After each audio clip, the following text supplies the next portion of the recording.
Hello Capricorn, Sun, Moon, Rising, and Venus Signs. Kamusta kayo? Sana po nasa mabuti kayong kalagayan. Welcome back po sa Star Tarot. Kung bago kayo dito, welcome din kayo. Thank you sa inyong support. I truly appreciate it. God bless you all, Capricorn.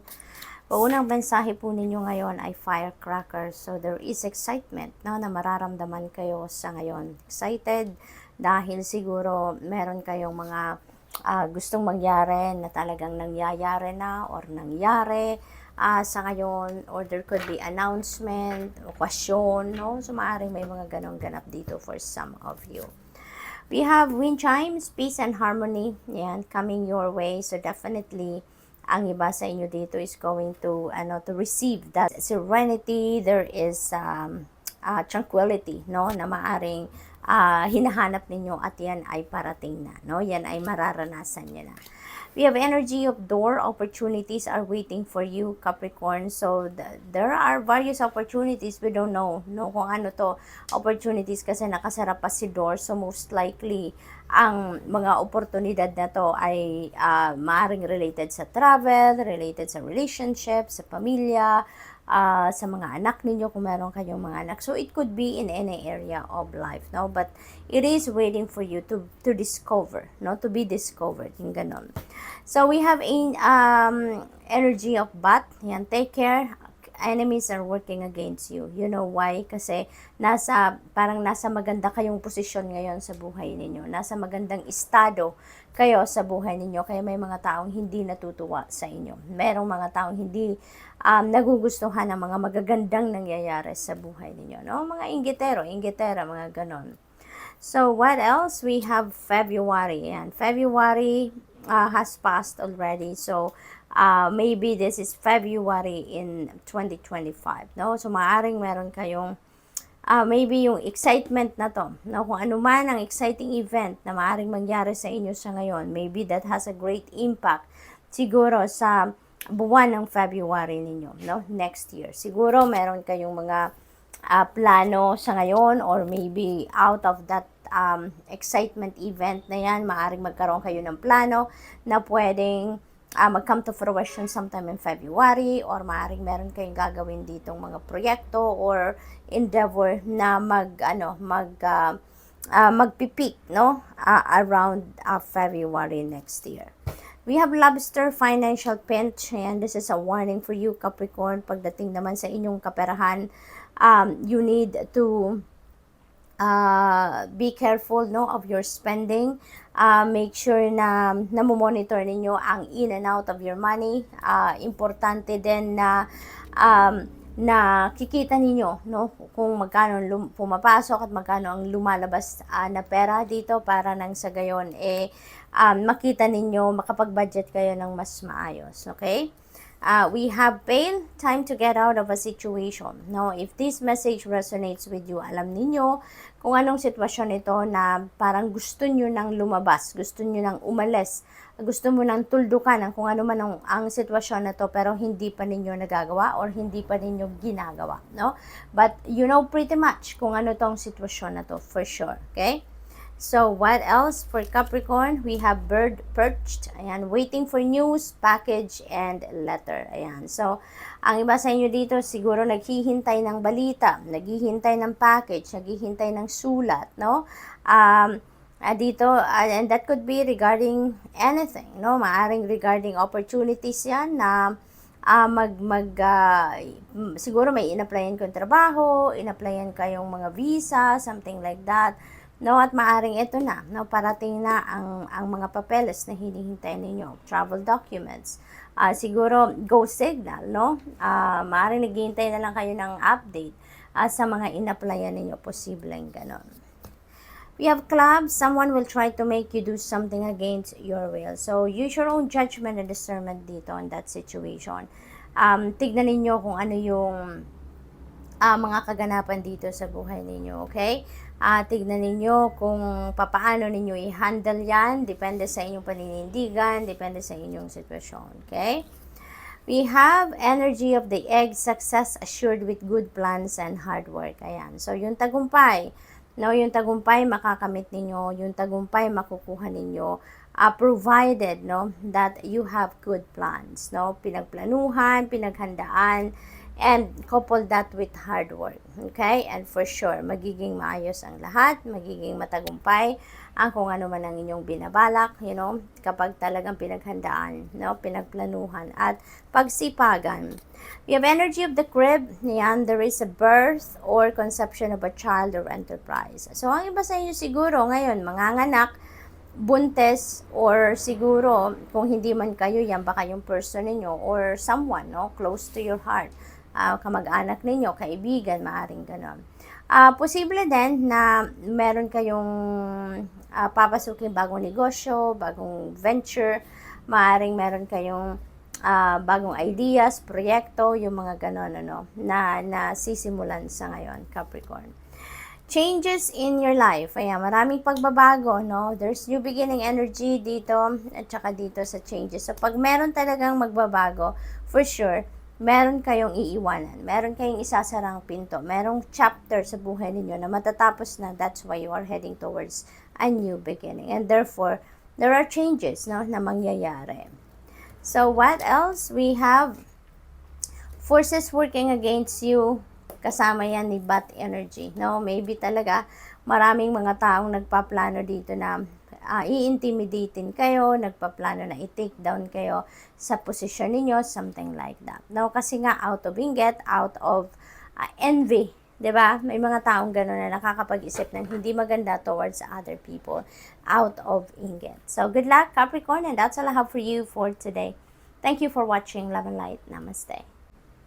Hello Virgo, Sun, Moon, Rising, and Venus signs. Kamusta kayo? Sana po nasa mabuti kayong kalagayan. Welcome back po sa Star Tarot. Kung bago kayo rito, welcome din kayo. Thank you sa inyong support. I truly appreciate it. God bless you all. Hala Virgo, ang daming naglaglagan. Kunin na natin silang lahat. Sandali lang po, okay? Naku. Parang lahat yata ng idodro natin ay naglaglagan na.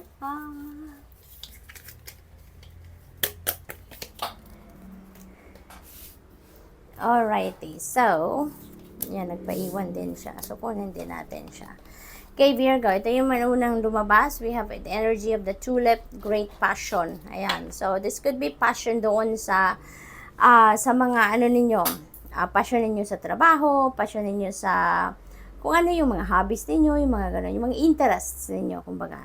This could also be passion linked sa inyong relationship, sa inyong person, sa inyong love life, something like that.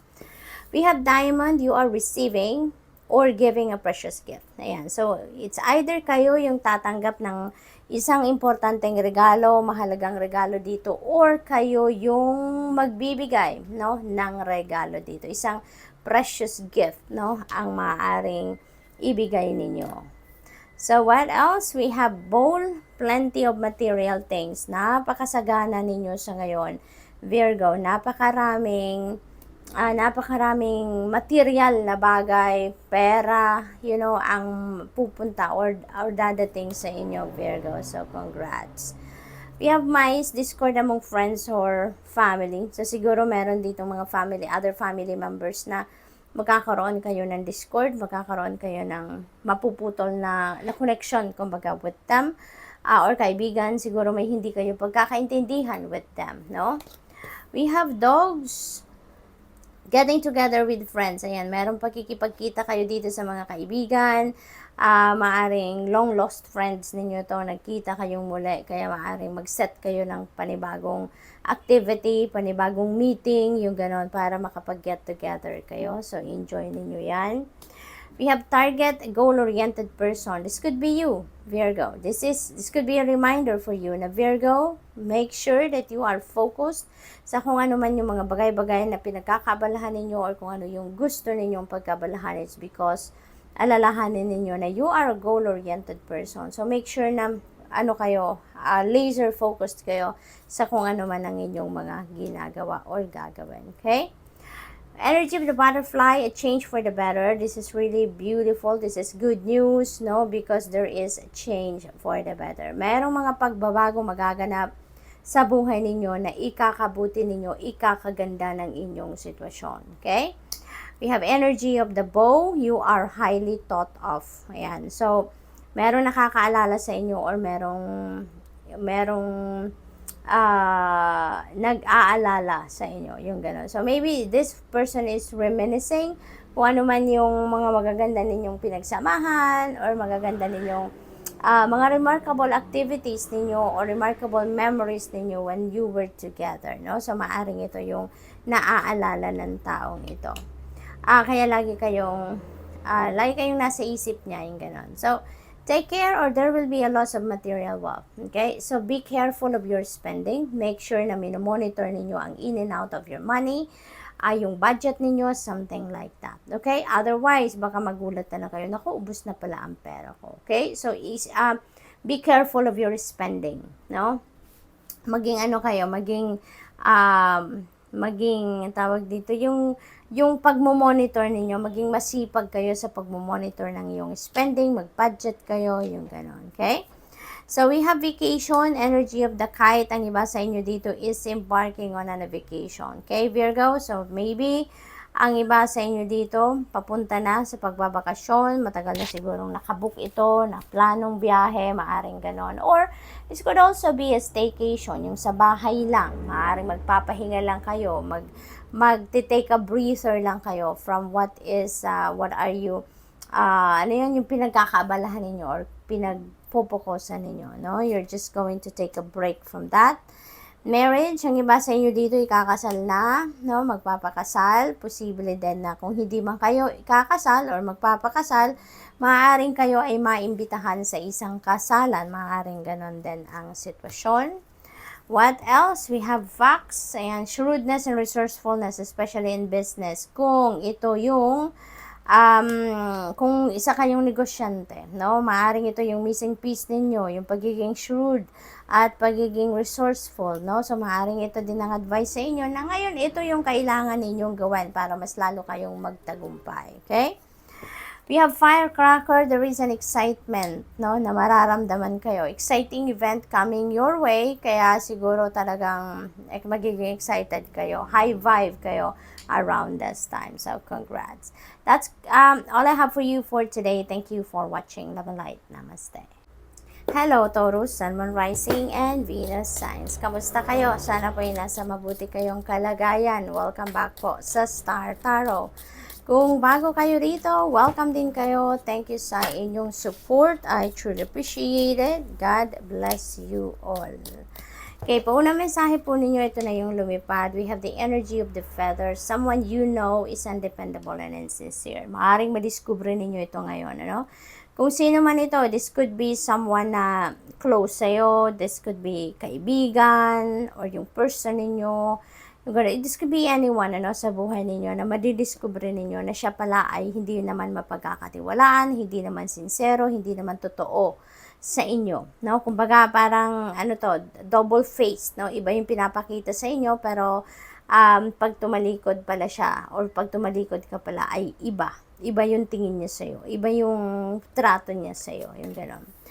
We have the energy of the teapot, deep friendship with someone of the same sex. Ayan. So, maybe you are also building a new deep friendship dito with someone. Okay? So, maaaring meron ditong madidiscover kayo na yung kaibigan ninyo, dati hindi naman ganun kalalim yung pagkakaibigan ninyo. Pero ngayon, maaaring maramdaman din ninyo ang kabaliktaran nito, no? Maaaring dito ninyo makikita yung very sincere pala siya, very loyal din sa'yo, as in talagang tunay na kaibigan ang turing niya sa'yo. So, this could be, ito dahil ma-figure out ninyo dito na hindi ito mapagkatiwalaan, hindi sincere sa'yo, maaaring tatanggalin mo na to sa buhay mo. And there is someone dito na napapalit pala sa kanya, no? Meron kayong kaibigan dyan na hindi ninyo na papansin na siya pala yung loyal sa'yo, siya pala yung mas sincere sa'yo, yung gano'n. You have the energy of the egg, success assured with good plans and hard work. This is a reminder for you, no, na magtatagumpay ka kung ang bagay na pinagkakaabalahan ninyo, pinagpaplanuhan ninyo, pinaghahandaan ninyo, pinagsisipagan, pinagsisikapan, ano? So, parang ito yung formula na binibigay sa inyo, no? Good plans plus hard work equals success, diba? We have energy of the Ram, stubborn, aggressive person. Ayan, so this could be anyone. Maaaring katrabaho ninyo to, person ninyo, kamag-anak ninyo, no, na very stubborn and agresibo na maaaring you're going to be dealing with at this time. Posible din na si Ram at si Rooster, iisang tao lang ito. This one also is very arrogant. Yayabangin din naman ito, no? So, if this energies resonates with you, if you know those people, no, iwasan nyo na lang as much as possible, as much as you can, para yan ay hindi na kayo mahawa, hindi na kayo mahawa ng negative vibe niya, 'di ba? Hindi na kayo maapektuhan. Keep your life in balance. Ayan. So, maybe there is imbalance, no, na nangyayari sa buhay ninyo sa ngayon. Maybe there are things that you are focusing on and too much, no, maaring most of your time nandoon and you are neglecting some things, no? So, you are neglecting some areas of life. Kaya, niimbitahan kayo dito na keep your life in balance. Now, make sure na nabibigyan ninyo ng karampatang oras, panahon, attention ang bawat area, no, ng buhay ninyo para balanse ang lahat. With energy of the barrel, you feel something is lacking in your life, perhaps love, money, or goals. Ayan. So, yung negative energy ito yung negative feelings na yan, na feeling lack, no, as much as possible, palitan natin yan, i-transmute natin yan ng positive energy. Well, let's transmute it to positive thoughts, feelings, and emotions para nang sa gayon, mas maging maganda ang takbo, ang flow ng energy sa buhay ninyo, no? When you are thinking positively, you're projecting positive attitude, you can assure na yung ma-attract ninyo na mga bagay, sitwasyon sa buhay ninyo are also good things, good situations, positive situations din, ano? Kaya, i-transmute natin any negativity, no, na nararamdaman natin. Let's change it to positivity, okay? So what else? We have shark, take care or there will be a loss of material wealth. This is a warning for you, Taurus, no? Mag-ingat din kayo sa paglalabas ninyo ng pera, no? Mag-ingat kayo sa pagmamanage ninyo ng pera. Make sure that you manage your resources wisely. Otherwise, hindi ninyo mamamalayan, nako, pakaubos na pala ang kayamanan ninyo. Okay? Dahil may mga spending siguro na hindi kayo monitor in the past. Kaya this is a warning for you, okay? Honor and respect will come to you. You've earned this. No, you've earned this. Kaya magiging masayang-masaya kayo na eventually may mga tao na alam mo yun, igagalang ka, rerespeto ka, you will be given honor, yung ganon. Kasi pinaghirapan mo din naman yan. You have energy of door, opportunities are waiting for you, Taurus. Maraming blessings ang parating sa inyo sa ngayon. We don't know what kind of opportunities are coming your way kasi nakasara pa ang pinto. No? Nakasara pa siya. Kaya we don't know kung anong klaseng opportunities ang papasok sa buhay ninyo. But definitely this is a blessing, di ba? Hindi lang pati siya opportunity, kundi opportunities ang parating. Alright? We have energy of the turkey. Someone is behaving stupidly. Maaring ibang tao din ito. Maari din na siya pa rin ito, si Rooster at si Ram. Maaring isang tao lang yan na super nega talaga. We have energy of the bird perched and waiting for news, package, or letter. So maybe naghihintay kayo ng balita, naghihintay kayo ng bagahe, ng package, ng sulat, at this time, and maybe yan ay parating na.